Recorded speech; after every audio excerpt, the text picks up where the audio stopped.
Moving on, India chose clarity over caution at the United Nations and confrontation over convenience. At the UN Security Council, New Delhi dismantled Pakistan's claims on Operation Sindoor, point by point, calling out Islamabad's lies and warning the world against the normalisation of terror. New Delhi called out Islamabad's claims on Operation Sindoor as false and self-serving.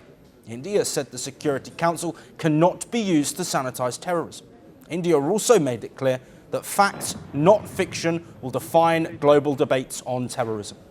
India's permanent representative to the United Nations said that Pakistan is running a single-point agenda to harm India and its people, referring to India's military response to the Pakistan-backed Pahalgam terror attack in April last year. New Delhi's ambassador said Pakistan distorted facts around Operation Sindoor. Till 9th of May, Pakistan was threatening more attacks on India. But on the 10th of May, the Pakistani military called our military directly and pleaded for a cessation to the fighting. The destruction caused to multiple Pakistani air bases by the Indian operation, including images of destroyed runways and burnt-out hangars, are in the public domain.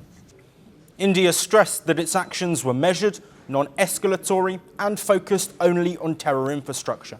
India also rejected talk of a new normal terrorism New Delhi pointed out can never be normal. Let me reiterate again that terrorism can never be normalized as Pakistan wishes to do. It is not normal to tolerate Pakistan's continued use of terrorism as an instrument of state policy. This hallowed chamber cannot become a forum for Pakistan to legitimize terrorism. On Jammu and Kashmir, India once again drew a hard line. India underlined that Jammu and Kashmir is an integral part of the country. On the Indus Waters Treaty, a decades-old water-sharing pact between India and Pakistan, New Delhi said the agreement will remain in abeyance until Islamabad ends cross-border terrorism. India had entered into the Indus Waters Treaty 65 years ago in good faith, in a spirit of goodwill and friendship. Throughout the 6.5 decades, Pakistan has violated the spirit of the treaty by inflicting 3 wars and thousands of terror attacks on India. Thousands of Indian lives have been lost in Pakistan-sponsored terror attacks. India was compelled to finally announce that the treaty will be held in abeyance until Pakistan, a global epicenter of terror, credibly and irrevocably ends its support for cross-border and all other forms of terrorism.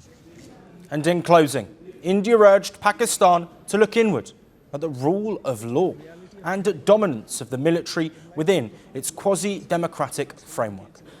Pakistan is well advised to introspect about the rule of law.